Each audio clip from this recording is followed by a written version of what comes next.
The show is back, and so is the Rotoworld Fantasy Football Draft Guide. Stay connected throughout training camps with updated player rankings, team profiles, and projections that will help you win your fantasy league. Go to NBCSports.com/draft guide and use promo code BERRY20 for 20% off at checkout. All right, let's get into the Rotoworld headlines. We have a lot going on around the league outside of the Hall of Fame game. Broncos head coach Sean Payton said Javonte Williams will play preseason games. Williams hasn't been limited in training camp and is on track for week 1 if everything continues to go well. The team expects him to play in the preseason, but he might not play until the second preseason game as they continue to ramp up his workload. Barry, this seems like exciting news for a guy that's coming off as significant of an injury a running back can deal with, and there's been a lot of questions around for the last 8 months. So I have a lot of reactions to this. First off, listen, just for the player health, that's great. To see him back on the field after that injury looks so devastating, that's awesome. Like, we're thrilled for Javonte Williams. We're thrilled for the Broncos. Great. That is awesome. And, as news has become more and more positive, we have been creeping him up. My top 200 ranks are up on Rotoworld.com. We're going to talk about them in a little bit later in the show. But, so you can see, right, I've been moving Javonte Williams up and up and up. I have him at running back 28. But let's be clear about a couple of things here. Number one is, just because he's out there healthy doesn't mean he's Javonte Williams, right? I mean, like, we have seen this before where running backs have come back from ACLs and they have been healthy and they have started the season, but they haven't had that burst, that explosiveness. It took Saquon Barkley a year, honestly, to get back that explosiveness, even though he was out there and grinding it out. So number one is there's that. Just because Javonte Williams is out there doesn't mean he's the Javonte Williams we saw as a rookie and fully healthy. There could be that. And remember last year he played under 60% of the snaps in 2 of the 3 games he did play last year prior to the injury. And then you also think about this head coaching staff in Sean Payton. Sean Payton likes multiple running backs, right?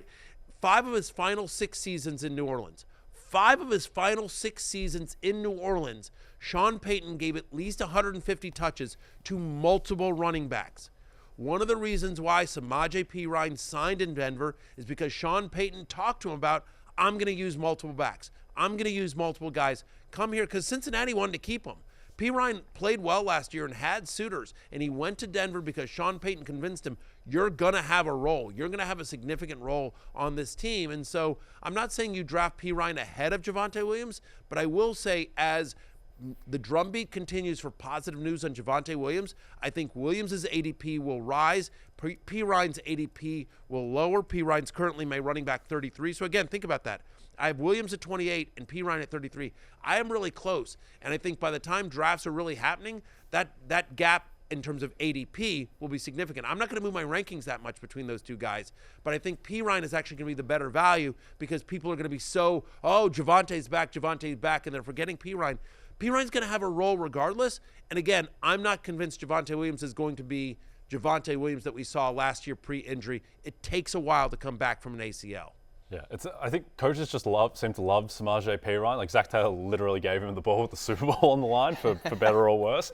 And I think the thing with Javonte Williams is, I think it's firstly great to hear some positive injury news out of Denver, which has been a rarity in preseasons the past few years. But with Javonte, I think we've gotten to the point where his name value, I think because people were so excited about Javonte going into last year, as a sleeper, as a potential top 10 running back in fantasy, where, this is a guy who's topped 75 yards in the NFL twice in his career in a game. He's gotten more than 15 carries in a game twice. And coming off the injury with Payton's system, to your point, Matthew, and just with the respect that Perine commands and how coaches love him, I don't think that we're going to see a massive year out of Javonte, though it's certainly very good to see that he's healthy at this point. Yeah, we're dangerously inching towards name recognition being the problem with Javonte Williams until obviously the health and the talent's always been there, but until that catches up to his actual value. NFL Network's Ian Rappaport expects Alvin Kamara to be suspended. Speaking of running backs here, listen, Kamara, we've been bracing for this for a while, Jay. It feels like this has been rumored for years since the incident happened now, and this is a team that they took Kendre Miller early in the 3rd round. They have depth at the running back position. I think it's no surprise, and fantasy drafts have reflected or baked in this expected Kamara suspension. Yep, and now Jamal Williams, who obviously put up an insane amount of touchdowns last year, he's going to get more run. Kendre Miller becomes a lot more interesting. This Saints offense in general is just very strange all around with the Kamara situation, with Michael Thomas, who apparently is just healthy again. Right. We'll see how long that lasts, but I mean, people don't remember that, like, Michael Thomas is only 30. Like, he's the same age as guys like Cooper Kupp and Davante Adams, and the last time he was fully healthy, he's literally the best wide receiver in the game. So there's a lot going on with the Saints. I'm not sure I'd really be super interested in buying shares of their offense because of all the uncertainty, but I think Jamal Williams is the big benefactor if Kamara is going to miss time, which it looks like is almost a certainty now. Yeah, by the way, and so you've got three things going on with Kamara. There is the chance that he's suspended, right? We expect that to happen. We'll see how much it is. My guess is because they settled and everything like that, I think it'll be a couple of games. I don't think it'll be the 6th that's been rumored, but we'll see what happens. But then you've also got injuries, right? I mean, so to your point, this is somebody that has missed a significant amount of time over the last couple of years where he's been banged up. And then also, by the way, he hadn't been good. I mean, last year, remember he had week 8. Week 8, he had that crazy 42-point game. But if you take out that 42-point game, and I understand it counts, but if you remove that 42-point game, he averaged 12.1 fantasy points per game, which would have been running back 24 last year. Over his final 9 games last year, week 9 on last season, he was running back 38 in points per game. Had under 33 receiving yards last season. And now you've got a new quarterback in Derek Carr. You've got a new toy in Chris Olave, and for Derek Carr.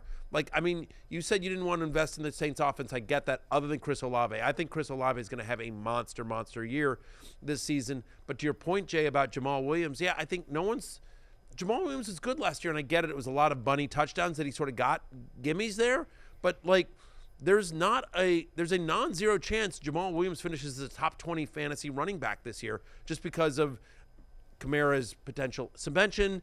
He might get banged up. He's been ineffective compared to Kamara levels the last couple of years. You mentioned Kendre Miller, who I absolutely love as well. Strongest handshake I've had since this side of Adrian Peterson.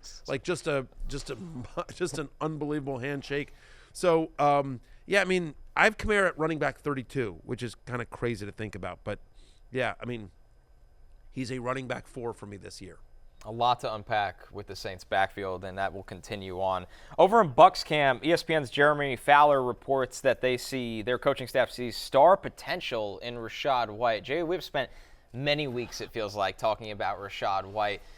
1, do you buy into that star potential? And 2, would this offense even allow him to reach that this year with their current quarterback and offensive line situation? Yeah, I mean, it's kind of a nothing comment, right? Nothing everyone has star potential. I mean, you have star potential, Connor. Everyone's got it. I think that it's going to be tough talking about the Bucs all season, to be honest. This is such a strange team that's caught in no man's land. It's our job, though. I know, it's just going to be, it just reminds me of just talking a lot about Kenyon Drake last season. It's kind of interesting from a fantasy perspective. But look, Rachaad White, I mean, he's clearly the guy that you'd want in that backfield. It's just so strange that Evans and Godwin are still on this team that's going absolutely nowhere, and Rachaad White could have fantasy value.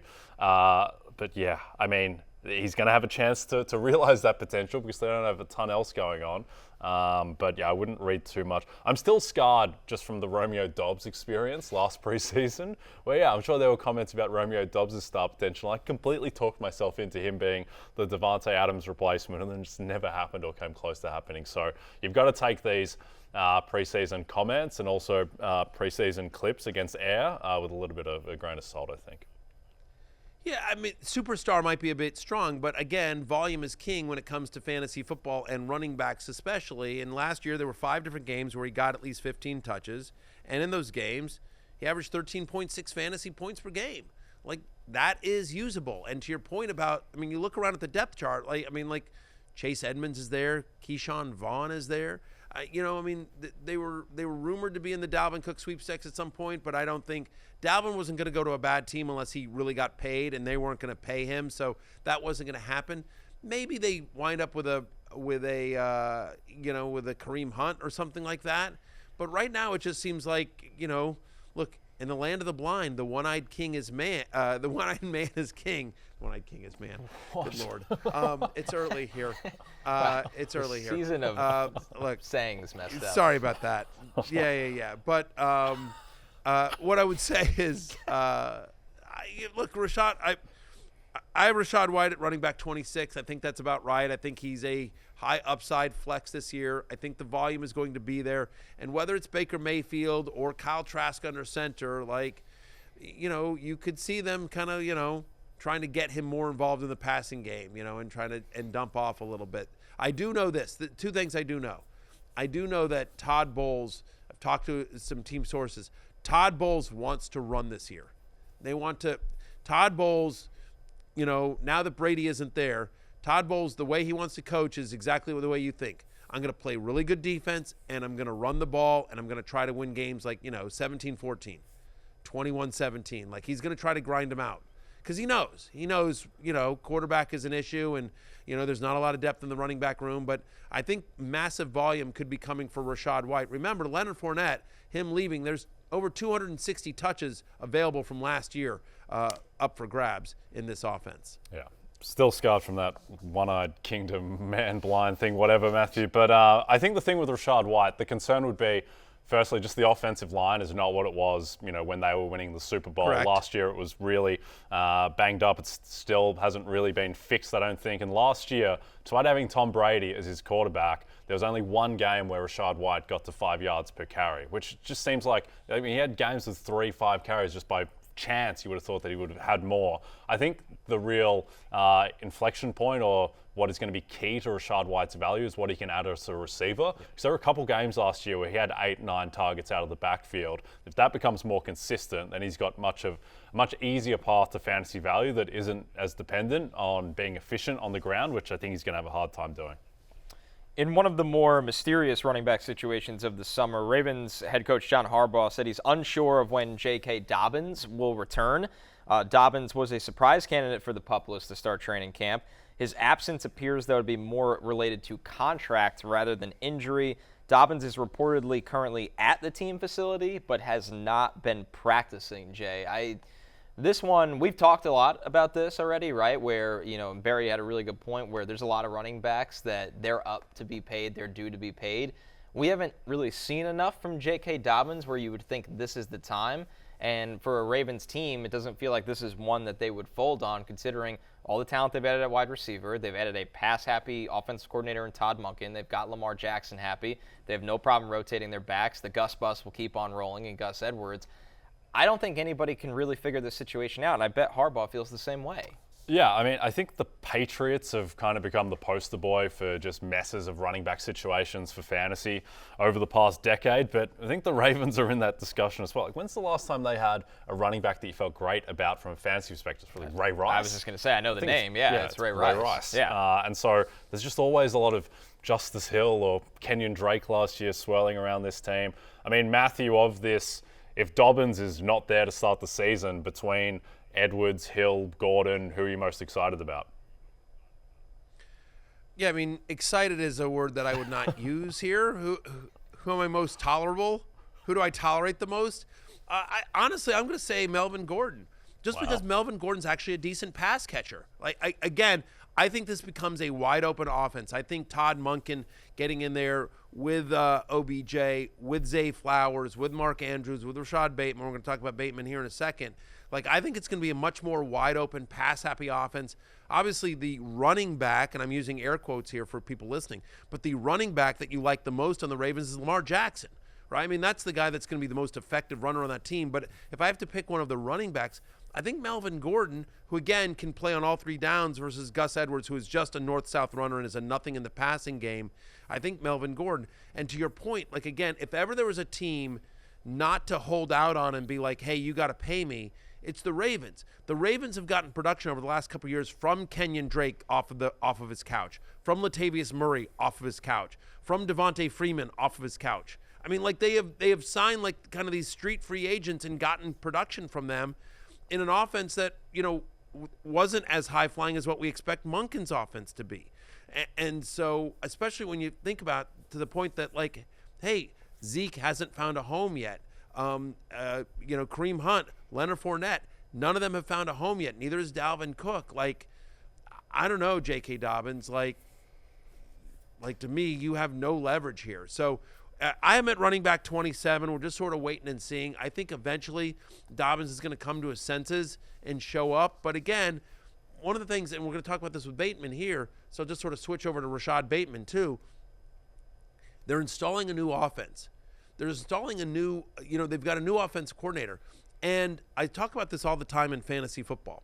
Fantasy football, one thing that I think gets missed a lot in analysis is the fact that you're dealing with people. And that a football team is like a business, right?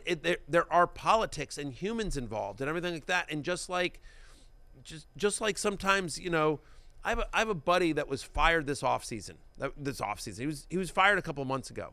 And one of the reasons why is that he went, I believe one of the reasons why is because he decided to work from home. Like when COVID happened, everyone went home. And then everyone else came back to the office. And my buddy was just like, I just don't want to go back to the office. So for 2 years, he just wasn't in the office. And then this company went under budget cuts and like just out of sight, out of mind. And so my point with that is just like, again, there's politics involved. And so if Dobbins is like hiding out in the training room and isn't establishing connection with Todd Monken and isn't learning the offense, right? I mean, like it just like, whatever, if Melvin Gordon's in there and working his ass off and so is Gus Edwards, like if you're Todd Monken, like where are you giving the ball to? Ultimately, talent will win out, but I just, this is not a fantasy phrase, but I get the fantasy heebie-jeebies from Dobbins this year. Just bad vibes. Note to J.K. Dobbins, you can't practice on Zoom. So that's so a tough scene for him. But on a more positive Ravens note, yeah, what's that, Barry? Am I right? I mean, listen, Connor, you're around the Jets facility all the time. You have been for many, many years. Am I wrong? Like there are politics involved in an 100. NFL franchise, just like there are in every office across America. Absolutely, and I think what's scarier is once a staff sours on a player, I've rarely ever seen some great movie comeback story. It's over. They phase you out because they care about reliability, putting in a game plan that they can rely on you for what they're asking of you, and that's done in practice. And when you are not practicing, you can't do that. So, I mean, the clock and the calendar is currently still in Dobbins' favor because it's the first week of August, but when you get to the third week of August and everybody starts batting an eye towards week 1 of the NFL season, I mean, once that train leaves the station, it doesn't come back to pick you up. So I'm with you all the way. I would personally want almost nothing to do with J.K. Dobbins right now at his value. Nothing to do with it. No, I agree. And to your point, Matthew, I mean, I think a lot of the time we just think of players as, fantasy players and guys who just slot on a roster and then they accumulate stats. But there is, there's a lot of stuff obviously where, coaches' jobs depend on players performing as well, and just having that trust level, just building continuity in an offense, trusting that, particularly with Baltimore, which has, I think, a more complex running game and will have a more complex running game than most teams just because of the RPO stuff and Lamar being such a unique player that, maybe with the game on the line, you don't want to be handing off to J.K. Dobbins if he hasn't been in the building, and you're just more comfortable with Gus Edwards or Melvin Gordon running the show in a big spot. On a more positive note, for all of the, I don't want to say bad press, but mysterious press around the Dobbins situation, it feels like Zay Flowers is establishing himself quickly. Their first-round pick at wide receiver, Odell Beckham, the return seemed positive early. ESPN's Jamison Hensley believes that both of those guys have solidified themselves as the top 2 wide receivers in Baltimore, obviously with Bateman sidelined again, which is the story of Bateman. It opens the door for a rookie to be on the field. Odell Beckham, no matter what, was going to be on the field. And, Jay, we cannot emphasize this enough on this show with Monken in town. It's not just that they'll pass more. It's that they might use an extension of the run game more in terms of finding ways to get Flowers the ball, whether it's the screen game, the pitch passes, the jet sweeps. Those are things that he specializes in, schemed run and catch touches. I feel like everything is trending up towards the wide receivers for the Ravens, even though the backfield goes down. Yeah, and last year, I think I was relatively high on Rachaad Bateman just because there was nothing else there. And he had the talent, he's got first-round pedigree. And the thought was that just he is going to get every opportunity to succeed. That doesn't exist this year at all for Rachaad Bateman. Now they have, I don't think they have sure things at receiver, but they have decent enough tickets that some of those guys are going to hit. And between Zay Flowers and Odell Beckham, who are obviously top of the line, but then also Devin Duvernay's fine. Nelson Aguilar will get time, I think. And Mark Andrews, I think, is going to have a better year with a lot more health. So all of a sudden, Rachaad Bateman, the thing is with first-round picks as well, the further you get away from when they were drafted, I think the less incentive there is to really have to play them if they're not performing. So, I mean, do you see anything left in Bateman? Is he a worthy flyer? Because his ADP is going to go down a ton now. I think the problem is the health issues start to build up. It starts to leave you a lot of doubt, and it goes back to the conversation we just had about Dobbins and players and people in a certain way. Coaches just start to move on with game plans without you. They gave Odell Beckham, it's a one-year deal. There's no bad one-year deal, but they gave Odell Beckham a ton of money to be an impact player. They used their first-round pick on Zay Flowers. Not a lot of guys that size are drafted in the first round at wide receiver, so they saw a special aspect as a playmaker to his game where, and I think the last thing you brought up is probably maybe the most important, Mark Andrews. Let's not forget Isaiah Likely. I mean, they have two tight ends that can really impact the pass game. They don't need, as the league gravitated all towards 11 personnel, they don't need to be one of those teams that always lives in 11 personnel. So, Barry, I would imagine it's the same for you. As everything starts to trend up for these guys, it does impact guys like Bateman and, of course, Dobbins in a negative way as they're not out there on the field and getting left behind. Yeah, and not learning a new offense, a complex new offense. I mean, again, the old phrase, you can't make the club from the tub, right? I mean, so, it's a different situation, better vibes around Bateman than there are Dobbins because it is a legit injury history. And as somebody who has Bateman in two different dynasty leagues, this drives me crazy. But the fact is that, think about how Odell Beckham Jr. came to the Ravens. Lamar Jackson recruited him before he had signed his deal. I mean, Beckham was signed before the Lamar Jackson deal was signed, but LBJ was I was FaceTime with Lamar and everything. So my worry about this offense, fantasy-wise, is that they're going to be like the Chiefs, which is that they're going to be a really highly productive offense. They're going to put a lot of points on the board. It's going to be really fun to watch. But fantasy-wise, outside of Andrews or Kelsey in Kansas City, it's just going to be death by 1,000 cuts when you're playing them, right? It'll be an OBJ game one game. It'll be whatever. Devin Duvernay another game. Zay Flowers, to your point. I think Zay Flowers is certainly somebody that should be rising up ranks, but I don't know that I see any one of them having consistent fantasy value. I suppose at the moment, Beckham would be the guy that I would want to take the most flyers on of everyone, just again, given his history of success in the NFL, the fact that he was paid the kind of money he was, the fact that Lamar, personally recruited him to come to Baltimore. He'd be the guy, but again, I think they're all going to get time. They're all going to be part of this, multifaceted passing attack. Rookie, go ahead, Jim. Let's just touch on you can't make the club from the tub because apparently that is a real saying. Yes, that is. As I Googled it, the last person to say that publicly, at least according to Google, was Prince Amukamara in 2012. So Matthew Berry has revived the saying publicly. Very good. Yeah, so we a couple hurdles to get there. No way, Monfrey, Blind Man and the One-Eyed King. Yeah. But we got no club in the tub landed with the bullseye, Matthew Berry. Yep, well done. Okay. Yeah.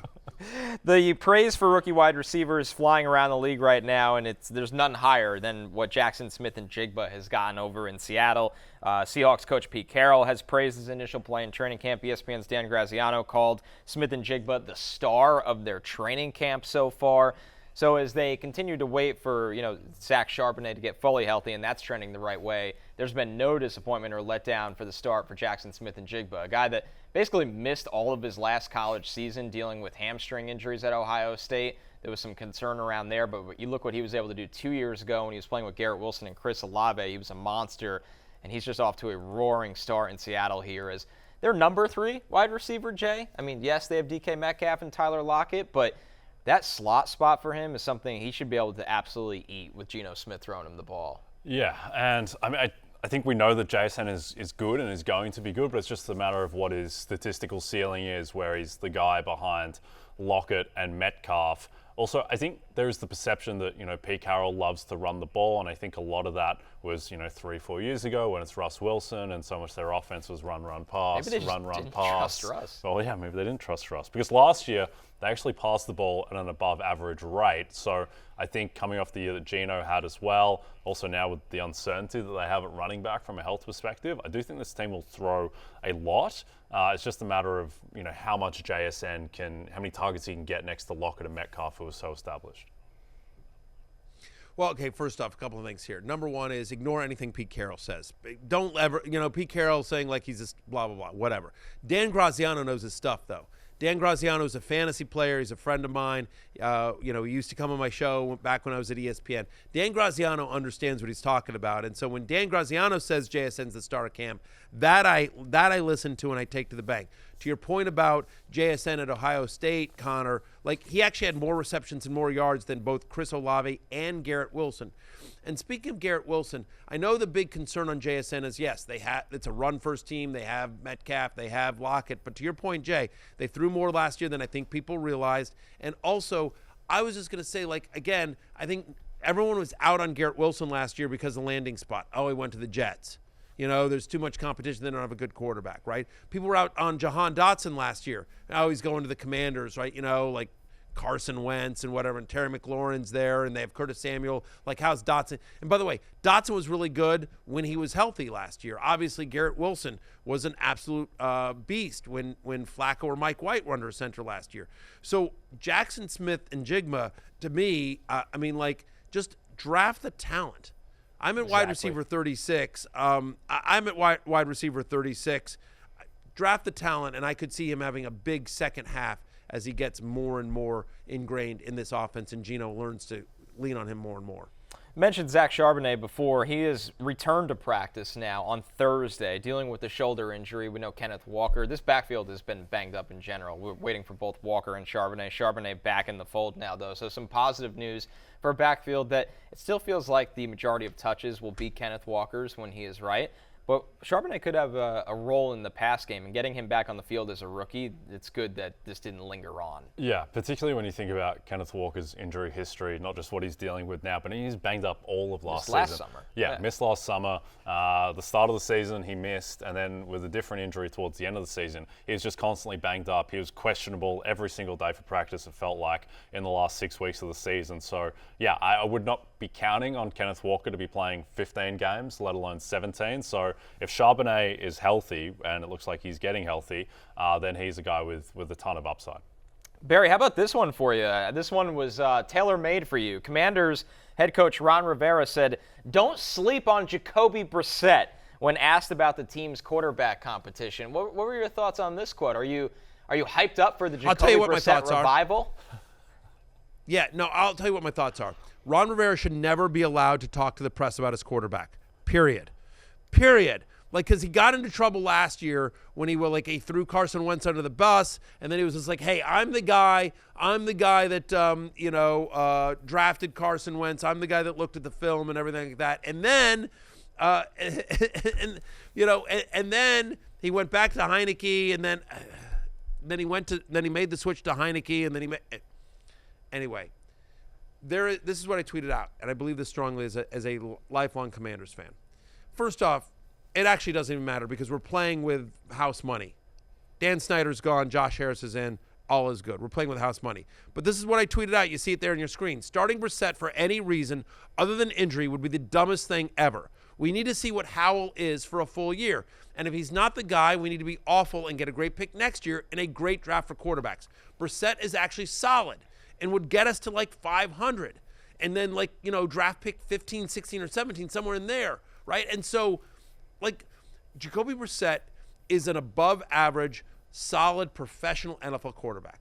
I mean, he's not a franchise quarterback. The NFL has told us that, right? I mean, he has moved from team to team to team for a reason. But he is also, anywhere he's gone, whether it's been Miami, whether it's been Indy, whether it's been Cleveland, whether it's been New England, when he has gotten an opportunity, Jacoby Brissett has moved the ball and been solid. And, Jacoby Brissett with that offense and that skill set around him and that defense in Washington, Jacoby Brissett is 7-9 wins. Maybe you squeak into the playoffs, but you're picking 15th or 16th, and you're not in on any of the great quarterbacks next year. Sam Howell needs a full year. He's either our guy, or if he's not, then we're terrible and we have a good draft pick next year where we can go out and get the guy. But so this, you know what I mean? And I think he's just trying to like make sure that Howell doesn't get into his head, and he's just trying to, but it opens up a can of worms. Don't sleep on Jacoby Brissett. I'm sleeping on Jacoby Brissett because he shouldn't play. It needs to be the Sam Howell show this year, come hell or high water. He can be the worst quarterback in NFL history. He should play every single game.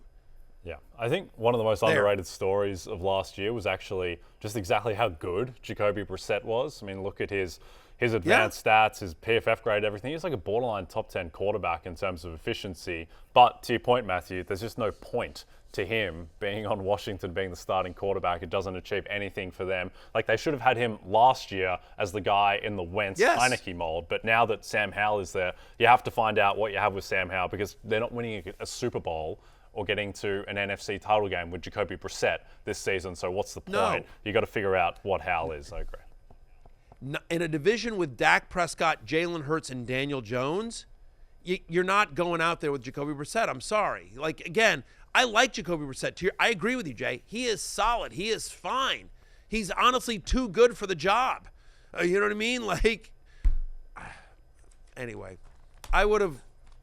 Sam Howell needs to start every single game. If he gets hurt, then fine, Jacoby Brissett can play. But other than that, let's see what we have in Sam Howell. We need to find out if he's the guy or not.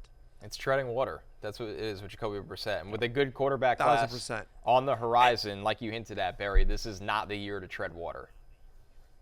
Right. And the challenge is this is the last year of Rivera's contract. And that's my fear, is that Rivera's like, I want to try to win to save my job with a new ownership group, and then anyway. And, like, it's not like Josh Harris can say, hey, go tank. He can't say that. We've already seen an NFL owner get in trouble for allegations around that. So, if I was Josh Harris, I would say, you know what, Ron Rivera, here's an extra year on your contract. I want you playing Sam Howell all year long. And let's see what happens. Hey, it's Matthew Berry from NBC Sports and Rotoworld.com. Just want to thank you so much for watching what you just watched, or at least being too lazy to click out of it after the autoplay just kept it going. So either way, thank you so much for just letting it scroll by your screen. And now I'd like to ask you respectfully, okay? Respectfully, please subscribe to the NFL on NBC YouTube channel for the latest NFL news, fantasy headlines from Rotoworld, and betting analysis from NBC Sports Edge.